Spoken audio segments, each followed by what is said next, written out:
Hi, everyone. I'm Tara Voelker, co-director of this conference with Ian and program manager at Xbox on the accessibility team, and I'm very excited to share with you my talk today. This job is hard, a message in self-care. So accessibility can be incredibly exhausting under the best of circumstances. You find yourself having to constantly justify your work and why what you're doing is important. You end up answering the same questions over and over and over. Some of them are kind of stupid questions or offensive, you wish weren't even being asked. And on top of that, you're being told no a lot of times, either due to budget restrictions, timeline restrictions, resource restrictions, and it can be really hard. And we all have days where it's just too much. It could be a bunch of small things that have added together to become overwhelming, or it could be one giant thing that just really beats you down. And it's stressful. And all of that is from before 2020, before COVID, the pandemic, and everything else that's come alongside it, and all of the unique and personal challenges that we've all dealt with this year. And that's why it's really important that as accessibility advocates, we are taking the time for ourselves, which I can know can be really hard to do. So much of our job is about empowering other people. And so you want to do everything, you want to help everyone, but you have to help yourself first. So actually, in a 2019 study, it was found that student nurses who began neglecting their own health and wellness while training to care for others actually had their effectiveness reduced when providing care. So because they weren't taking care of themselves, they weren't taking care of others as well. And we could fall into the same trap. If we aren't helping ourselves, we won't be able to effectively help others. So that's why I'm here to challenge you today to take time for yourself and to take your health seriously. So really, what does that mean? I'm not going to sit here to tell you to do yoga or whatever. It may work for you, but really, here are some general tips. Number one, prioritize your sleep. Having your sleep prioritized and making sure you're well rested will make you more successful in your job every day. If you're going to go in and fight those battles, you want to be fully rested. And that means specifically blocking out your time to sleep. Have a bedtime. And that leads me into my second point. Sometimes you're going to have to say no to others to say yes to yourself. Again, a lot of times when working in accessibility, we want to be able to tackle every project because every project is someone else we get to help, someone else who gets to game. But again, if we don't take care of ourselves first, we will become ineffective in becoming the champion for the others who need us to do the work that we're constantly grinding at every day. So be very cognizant of what you are saying yes to and how much you're putting on your plate. And just remember to say no sometimes. My next example of things to do to help yourself is go look at pictures of cute pets or get your own pet. A 2012 study actually showed that people who were shown pictures of cute animals performed better at completing manual tasks than those who didn't see the pictures of the cute animals before. Oh, actually, you know what? I can help with this one. I'll be right back.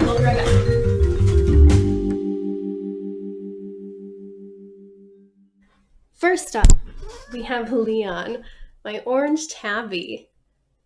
He's a cute guy. He's named after Leon Scott Kennedy from the Resident Evil series. Yeah, you hate this. This is Cash Cat. He's my Maine Coon. He's just a grumpy old guy, but he loves chin scratches. The newest member of the family, this is Louise. She's a 5-month-old Shiba Inu puppy. She loves cheese. Yes, you do? Yeah. Oh. Okay, say hello to everyone. Okay. I'm sorry. Have some more cheese. Yeah. Good girl. Okay, well, hopefully all of those adorable animals will help you feel more productive. And you can use that productivity to actually get started on my next tip right now. If you're like me, sometimes you're not going to get the positive validation that you need from your accessibility work during your workday, and that can make it really hard. I had that problem when I first started in accessibility over 10 years ago. And so what I did was I made what I called my feel good file. And I took every thank you, positive comment, any good feedback that made me feel warm and fuzzy, and I put it into a single document. And so if I ever was at work and felt like what I was doing wasn't making a difference or that I wasn't getting anywhere, I could go to the stock and read it and see what was happening.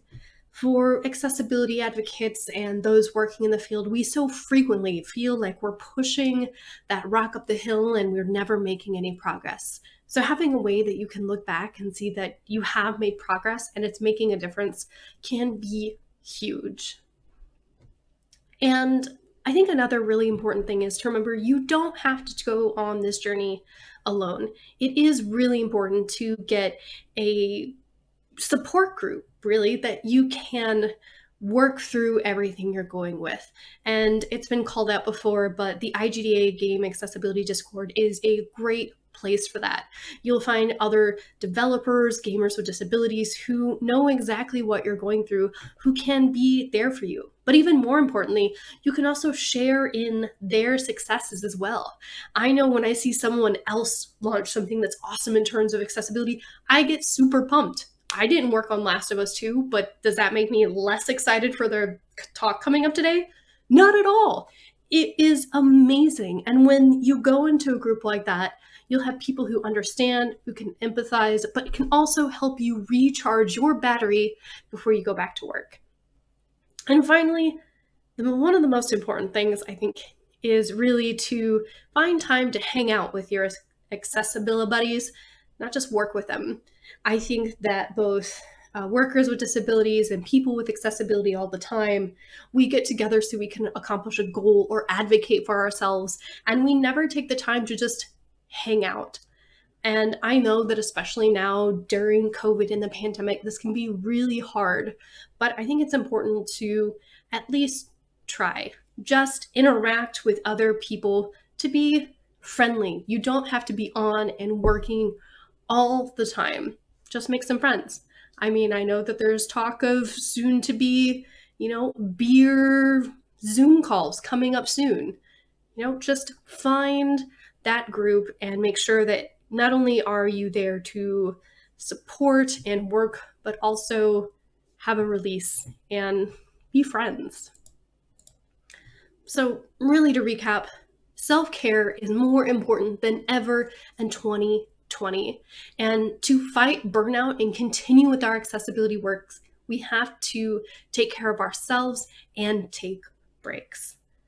What I challenge you to do is to go into the Discord channel for this talk and share with others one of your pro tips on what you're doing to have self-care during 2020, and share one of your successes so that other people can start feeling recharged off your positive energy. And with that, I hope you guys continue to have a great GA Conf. See you soon.